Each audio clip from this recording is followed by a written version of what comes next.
Bonjour à tous, c'est Étienne de Villers Software. Dans cette vidéo, je vais vous apprendre à créer votre propre logiciel sans avoir de connaissances particulières en informatique. Pour ce faire, nous allons utiliser l'outil Softwarezator. C'est un logiciel qui va vous permettre de développer des applications rapidement sans avoir à connaître un langage informatique particulier. Dans cette vidéo, je vais vous apprendre à créer un logiciel vous permettant de faire un simple calcul, tel qu'une addition par exemple. Donc pour commencer, nous allons créer un nouveau projet. Un logiciel avec des fenêtres, en particulier une fenêtre vide. On choisit le nom du projet, son emplacement et on termine. Voilà, le projet est créé. On a ici dans l'explorateur de solutions toute l'arborescence du projet. Et nous avons par défaut ouvert la fenêtre principale du logiciel. On va commencer par insérer une zone de saisie numérique. C'est dans cette zone que nous mettrons notre premier chiffre de l'addition. On va la placer ici, dans l'angle. On peut redimensionner la fenêtre.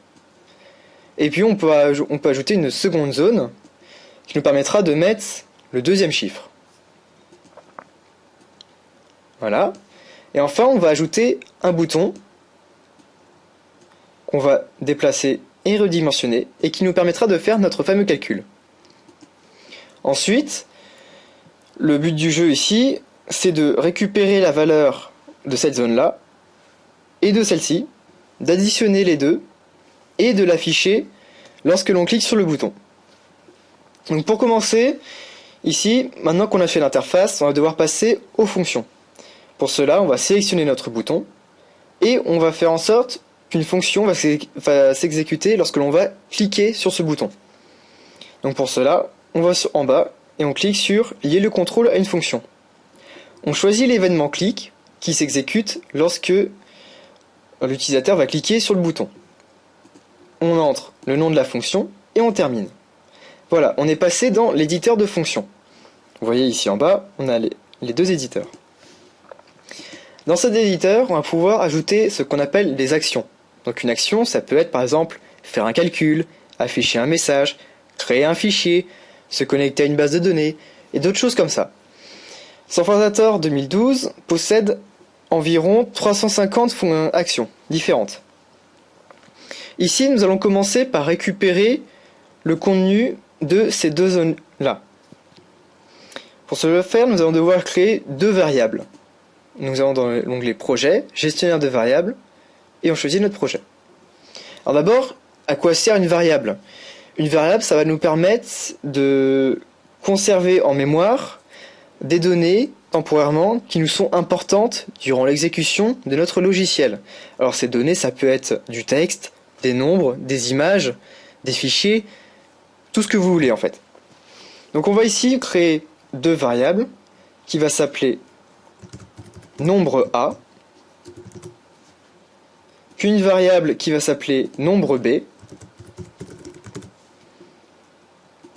je vais même rajouter une troisième variable qui va s'appeler résultat du calcul.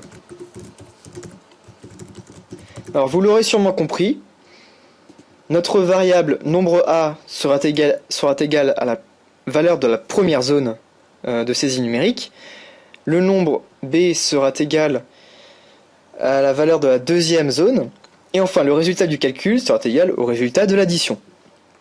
Voilà, on valide. On va donc commencer par récupérer la valeur de ces deux zones ici. Pour cela, on va aller dans la catégorie interface, obtenir une propriété d'un contrôle.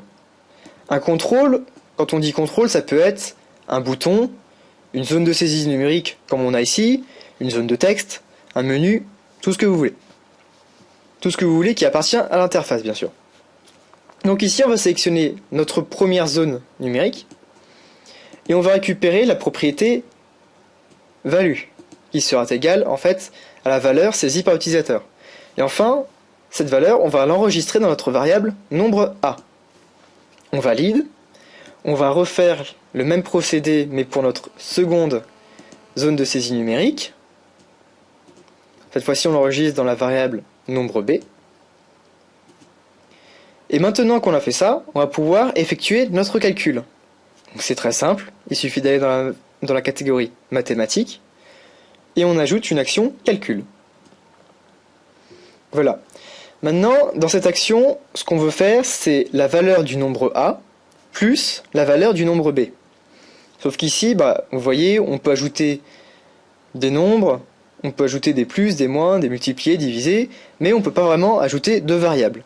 Heureusement, il y a une solution à cela.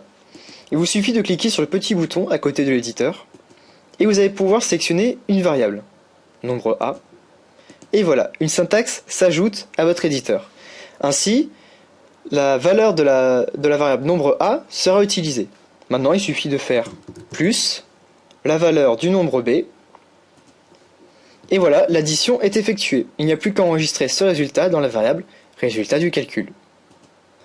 Maintenant, notre calcul a été fait. Maintenant, ce qu'on veut, c'est afficher le résultat de ce calcul. Alors, il y a plusieurs méthodes. Vous pouvez soit, par exemple, ajouter un texte dans la fenêtre et faire en sorte que le calcul s'affiche dedans, ou alors, tout simplement, ce qu'on va faire ici, afficher le résultat dans un message qui apparaîtra à l'écran. Donc pour cela, on va dans la catégorie Interaction, afficher un message. On l'ajoute à la suite. On va saisir la variable résultat du calcul, et ainsi, la valeur du résultat de notre calcul que nous avons fait sera affichée à l'écran. On valide, et maintenant, il n'y a plus qu'à aller dans l'onglet Projet, Exécuter, pour que le software Forzator compile notre projet et l'exécute. Donc on a ici notre fenêtre que nous avons créée. On va pouvoir mettre deux valeurs, par exemple 12 plus 2. Et en cliquant sur ce bouton, on devrait donc voir le résultat du calcul. Et si je clique, voilà, 12 plus 2 est bien égal à 14. Évidemment, après, c'est un exemple tout bête qui permet juste de vous familiariser un peu avec ce logiciel. On peut faire plein de choses avec Software Forzator. On peut utiliser des bases de données. Il y en a 3 différentes de supporter. On peut se connecter à des serveurs. On peut manier beaucoup de données, créer des diagrammes, utiliser des fichiers Excel. Bref, vous pouvez vraiment créer votre propre logiciel. À partir du moment où, évidemment, il ne faut pas chercher à créer quelque chose tel que PowerPoint avec ce logiciel-là. Ça ne sera pas possible, évidemment, mais vous pouvez faire, par exemple, un logiciel de gestion de clientèle ou des outils qui vous seraient à une utilisation personnelle, vous permettant, par exemple, de gérer votre ordinateur. C'est un exemple comme d'autres. Vous pouvez faire absolument beaucoup de choses avec cet outil. Voilà, j'espère que cette vidéo vous a plu, que ça vous a familiarisé avec ce logiciel, et merci d'avoir regardé.